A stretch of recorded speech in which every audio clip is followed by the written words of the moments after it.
week we learned what's called the even numbers. Remember, an even number is a number that we can split in half equally. So if I have 4 and I split 4 in half equally, I have 2 on this side and 2 on this side. So anytime we have an even number, that means that you can split it equally. It's an even number. So does anybody remember the even numbers? The numbers that I told you to focus on so that you know that it's even. 2, of course. We know 2 is an even number. We can split 2 in half, 1 and 1. 4. 4. 2, 4. 6. 6. 2, 4, 6. 10. Yes, 10 is 1, but 8 is before that. And then we have 10. Or we could say, really, that's 0. Let's focus on the 0. So let me put the 0 first, actually. So we're going to say 0, 2, 4, 6, 8. These are what we call the even numbers. Anytime you see a number that has, well, I'm going to get into that tomorrow. So 0, 2, 4, 6, and 8 are examples of what's called the even numbers. So today we are going to learn what's the opposite of an even number, which is called an odd number. So if we can split an even number equally, can we do that with an odd number? No, it's the opposite. So some numbers we cannot split in half equally. Like if I have 3, I can get 1 and then I have 2. No, it won't work. So some numbers are what we call odd numbers, and that means we cannot split it equally down the middle. So I have 3 here.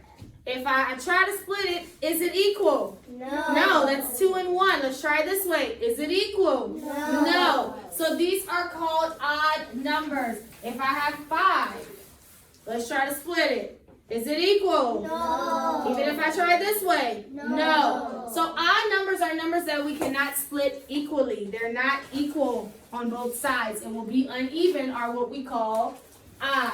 Now, if 0, 2, 4, 6, and 8 are the even numbers, what numbers did we not say?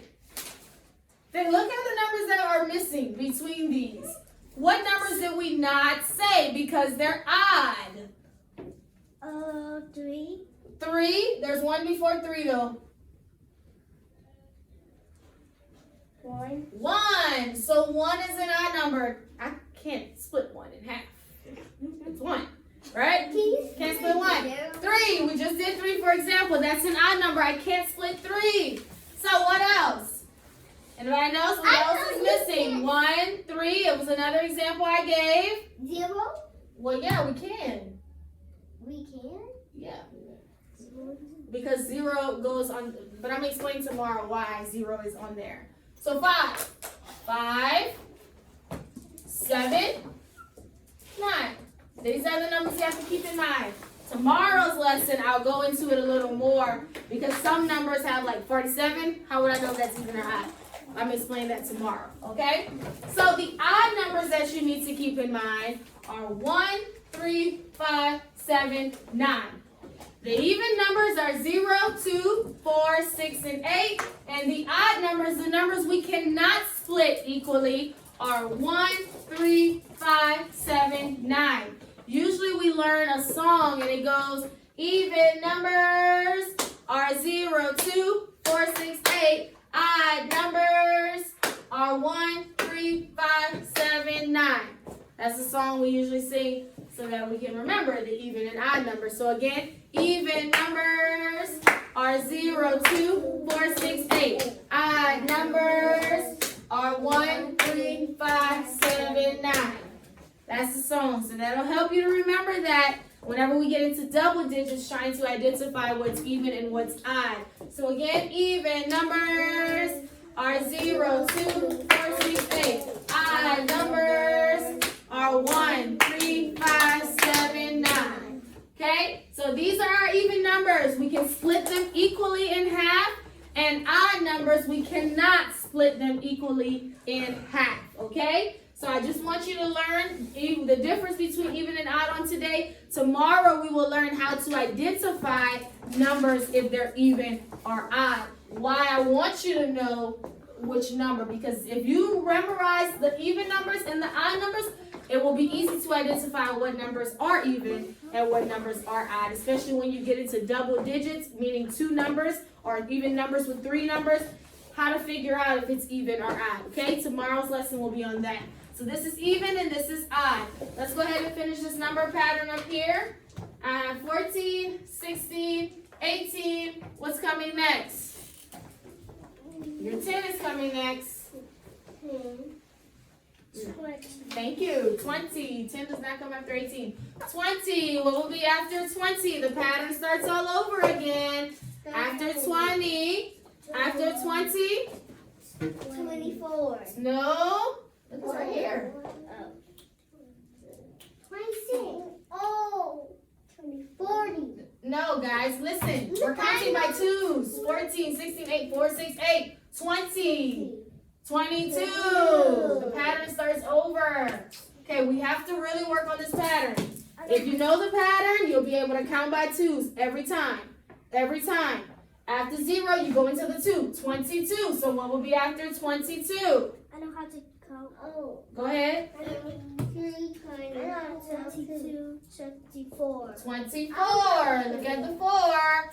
What's after 24? 26. 26. It was not your turn. After 26, what would I say? 28. 28. Remember the pattern. So then it will go to 30 after this. Then it will start all over again. 32, 34, 36. The only thing that's different is that front number. We're now in the 30s, but the 2, 4, 6, 8, 0 pattern stays the same. We really have to memorize this pattern so that we're able to keep counting when it comes to counting by twos. 0, 2, 4, 6, 8, 0, 2, whether you're in the 40s, 42, 44, 46, 48, 70s, 72, 74, 76, 78, whether you're in the 90s, 92, 94, 96, 98. You have to remember the 2, 4, 6, 8, 0. That's the pattern, okay? Let's look at the next one, counting by tens. I have 30, 40. What will be next? 50. 50. What will be after 50? 60. 60, counting by tens. After 60, we would say, thank you, I think we have hands. 70. After 70, what would I say? 80. 80. And then the final one would be? 90. 90, counting by tens. Today we're going to learn what's called a fraction, okay? So last week we learned how to divide something in half using a line of symmetry. Today we are going to learn how to write what's called a fraction whenever we divide something in half. A fraction means a part of a whole, okay? Part of a whole. This right here is a whole shape, right? We did not divide it or anything. It's the entire shape. But when I put a line of symmetry, where does the line of symmetry go again? In the middle. In the middle. When I put the line of symmetry in the middle of the shape, now I have divided this shape into what's called fractions. A fraction is a part of a whole. The shape now has 2 parts. 1, 2. 2 parts. 1, 2. So because this is a fraction, we have to write it certain ways to show that it's a fraction. So whenever I have a shape that I divide with the line of symmetry in half, I call one piece 1 half, and I call the other piece 1 half. This is what a fraction looks like written down. 1 half. What this means is this right here is one piece. This line means out of how many pieces total? 2. 1 out of 2. 1 out of 2, because this is one piece out of the 2 pieces. This is how a fraction looks. Sometimes the book might tell you shade 1 half. So if you have to shade in 1 half, you would color in one side of the fraction. That's 1 half.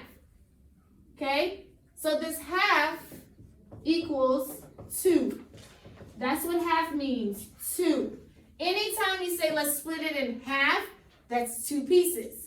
So when I divided this shape into a half, I put a line of symmetry down the middle to divide it into 2 pieces. Half.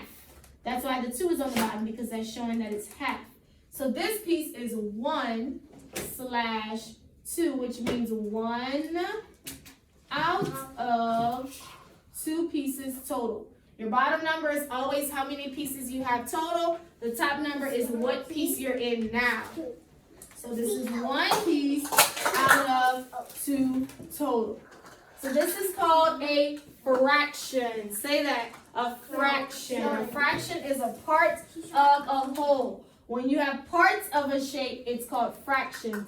And this is how you show half. We're only doing halves right now. We'll eventually get into fourths and sixths and eighths and all of that. But right now we're learning half. But you need to know that a half means 2. Half is another word for 2. Split it in half, split it in 2.